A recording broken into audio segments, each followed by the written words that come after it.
Paul McCarthy is a bit of a legend when it comes to supply chain security research. Recently, Paul broke down some malware that was in NPM. It was a package that was mimicking the Claude CLI tool and using some basic typo squatting techniques to try and get people to download it. The package name was also called Claude CLI, but it was from a different author, the ChatGPT Claude_club. This is a common technique used, and the only thing different if you're looking at these packages is just the number of downloads.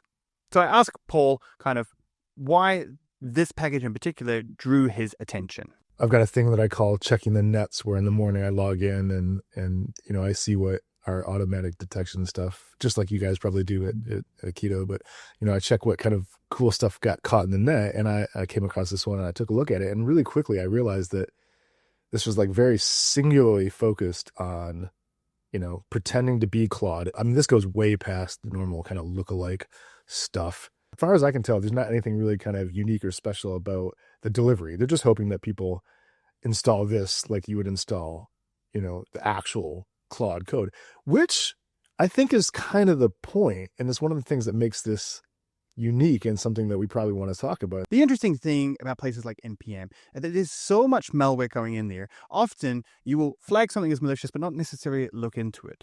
But this is interesting because you can actually catch attackers experimenting if you are able to dive deep into some of these lesser known attacks. And that's exactly what Paul experienced here.